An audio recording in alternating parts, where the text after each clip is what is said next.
اچھا ڈاکٹر صاحب، ہم بات کر رہے تھے بریک پہ جانے سے پہلے کہ آپ نے کہا جو دکان کی مثال آپ نے دی، ایسا لگتا ہے کہ آپ یہ تشخیص کرنے کی کوشش کر رہے ہیں کہ پاکستان کے اندر جو کلاس ڈفرینسز ہے، بیسیکلی اکنامک کلاس ڈفرینسز، اس کی وجہ سے جو ہے لوگوں کی ہوپ لیسنس جو ہے ایک چھائی ہوئی ہے، جس کو ہم ہائیلی ہائپربلائز کر کے جو ہے بیان کرتے ہیں. Am I right in saying that? نہیں، اس میں یہ ٹو سم ایکسٹینٹ تو یہ بات ٹھیک ہے کہ چونکہ ہسٹوریکلی سب کانٹیننٹ میں جو سوشل سٹرکچر ہے وہ کلاسز میں ڈیوائڈ ہے، اور اس کی ریفلیکشن پاکستان کے اندر بھی موجود ہے. پھر پاکستان کے اندر جو ویلتھ کی تقسیم ہے، اس کی وجہ سے بھی سوشل کلاسیفیکیشن موجود ہے. لیکن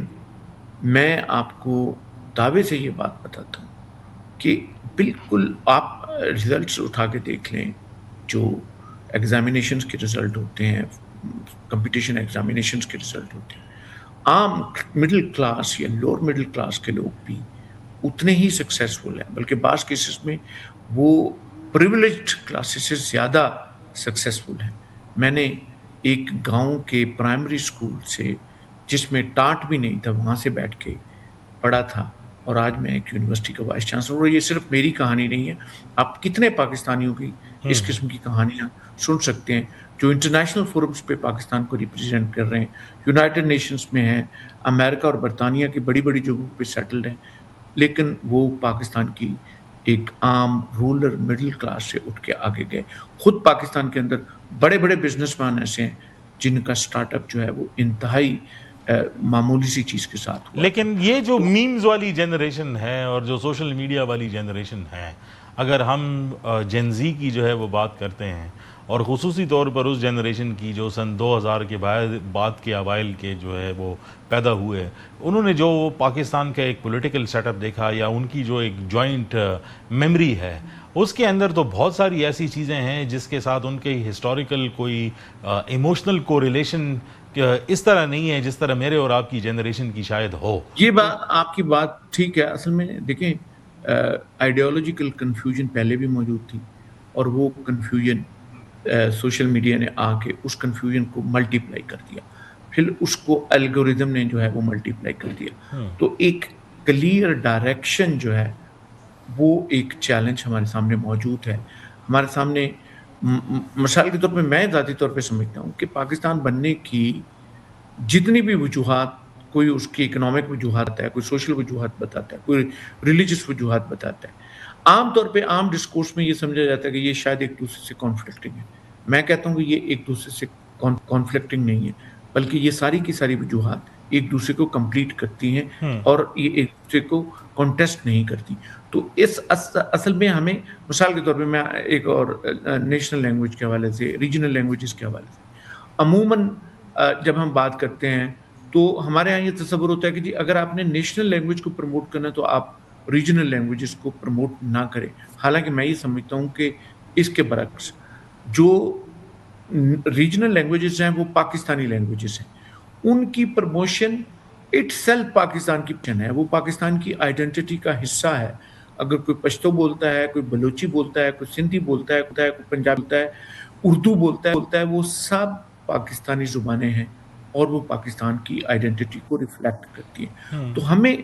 ایک انکلوسیو اپروچ کے ذریعے سے جب ہم ان سب چیزوں کو اکٹھا کر کے آگے لے کے جائیں گے تو ہمیں پاکستان کی اسٹرینتھ نظر آئے گی. ایک بات جو میں نوجوانوں کے حوالے سے کرنا چاہتا ہوں، پاکستان کے اندر بھی اور پاکستان کے باہر بھی ایک فیلنگ یہ ہے کہ جی ہم دن رات امیر ہو جائیں. یہ ممکن نہیں ہوتا. جو قدرت کا سسٹم ہے جس میں کازز اور افیکٹ کی میتھڈولوجی اپلائی ہوتی ہے، یہ سمگلنگ کے ذریعے، چوری چھپے کچھ کرنے کے ذریعے، یا ڈرگز کی ٹریفکنگ کے ذریعے، یا ہیومن ٹریفکنگ کے ذریعے، یا پھر آج کل سوشل میڈیا پہ اوٹ بٹانگ جو لائکس حاصل کرنے کے ذریعے ہو سکتا ہے آپ یا کچھ چند لوگ جو ہیں وہ دن رات میں امیر ہو جائیں، لیکن یہ سسٹینیبل ویلتھ نہیں ہوتی، اور اس کے پیچھے بہت ساری تکلیفتیں اور اذیت ناک چیزیں ہوتی ہیں. سسٹینیبل ویلتھ وہی ہوتی ہے جس میں ایک شخص گریجولی محنت کرتا ہے، ہارڈ ورک کرتا ہے، اور اس ہارڈ ورک کے نتیجے کے طور پہ اللہ تعالیٰ جو ہے اس کے کام کو برکت لگا دیتا ہے. یہاں پہ میں آپ کو ایک ایگزامپل دینا چاہتا ہوں. میں نارووال میں ہوں. نارووال میں تارک سویٹس کے نام سے ایک بہت بڑا سویٹس کا کام ہے. مجھے پتہ چلا کہ ان کے بزرگوں نے یہ کام ایک ریڑھی سے شروع کیا تھا. آج نارووال کے علاوہ لاہور میں ان کی بے شمار برانچز ہیں, اور لاہور کی مال روڈ کی برانچ پر وہ کہتے ہیں جی شام کو 7 بجے کے بعد کوئی چیز نہیں ملتی, سب کچھ ختم ہو گیا ہوتا ہے. آپ کو اس قسم کے چھوٹے چھوٹے برانڈ جگہ جگہ پاکستان کے شہروں میں ملیں گے. آپ ہر شہر میں چلے جائیں, کسی کی مٹھائی مشہور ہے, کسی کی برفی مشہور ہے, کسی کی چکن کڑھائی مشہور ہے, کسی کا چپل کباب مشہور ہے. لیکن یہ مشہوری جو ہے وہ سڈن نہیں آئی, ایک رات میں نہیں آئی. یہ ان لوگوں کی سسٹینیبل ہارڈ ورک کا نتیجہ ہے جس کے بعد انہوں نے لیکن .com ایرا کے اندر ڈاکٹر صاحب تو یہی جو ہے ہم سننے کو دیکھتے ہیں کہ آپ گھر بیٹھے جو ہے وہ پیسے کمانے کا کوئی ذریعہ جو ہے وہ بنا لیں, اور آپ آرٹیفیشل انٹیلیجنس استعمال کر کے 50 بزنسز جو ہے وہ شروع کر دیں جس پہ آپ مونیٹائزیشن جو ہے وہ لگا دیں, چاہے وہ ویڈیوز پر ہو, چاہے کوئی کاروبار ہو, چاہے کسی اور کا پروڈکٹ لے کر اس کو مہنگے داموں پر بھیجیں. .com ایرا کی جو سوچ ہے وہ تو شارٹ کٹس والی ہے, اس کے اندر تو محنت اس طرح ہے نہیں. میں عرض کروں کہ دیکھیں جو لوگ بھی آپ دیکھیں نا کہ یہ تو شارٹ کم ہے جو کہ بینیفیشری اس میں سے فائدہ اٹھاتے ہیں, لیکن جو لوگ اس پورے سسٹم کو کریٹ کر رہے ہیں وہ شارٹ کم سے نہیں حاصل کر رہے, انہوں نے پوری ہارڈ ورکنگ کے ساتھ یہ چیزیں تیار کی ہیں. ہماری نوجوان نسل کو چاہیے کہ انسٹیڈ آف کہ وہ اس کے یوزرز بنے, وہ اس کے کسٹمرز بنے, وہ ان چیزوں کو کریٹ کریں, اور کریٹ کرنے کے لیے محنت کریں, انوویٹو آئیڈیاز کو لے کر آئیں, اور اس کے بعد جائز طریقے سے جتنی دولت ہے, جتنی مرضی دولت کمائیں, اللہ تعالیٰ ان کی دولت میں, ان کی تجارت میں برکت ڈالتا ہے. لیکن ایک بات پوری دنیا میں ایک فنڈامنٹل آف بزنس ہے جس کو ہم کبھی اگنور نہیں کر سکتے. بزنس کسی بھی قسم کا ہو, جب تک اس کے اندر سوشل رسپانسبلٹی نہیں ہے, اس کے اندر آنیسٹی اور ڈیڈیکیشن نہیں ہے, وہ بزنس کامیاب نہیں ہو سکتا. اسی لیے سوشل میڈیا پلیٹ فارم پہ یا ایزی منی کے جو طریقے ہیں وہ بھی ایک شارٹ ٹرم کامیابیاں تو دیتے ہیں, لیکن جتنی تیزی کے ساتھ یہ پیسے آتے ہیں اس سے کہیں زیادہ تیزی کے ساتھ چلے جاتے ہیں جب ان کے پیچھے آنیسٹی نہ ہو, ڈیڈیکیشن نہ ہو, اور اس کے پیچھے کمٹمنٹ نہ ہو. تو ہمارے نوجوانوں کو یہ سیکھنے کی ضرورت ہے کہ وہ جو بھی کام کریں وہ کمٹمنٹ کے ساتھ کام کریں. بہت شکریہ ڈاکٹر صاحب نے تو بہت امپورٹنٹ باتیں کی, لیکن چند چیزیں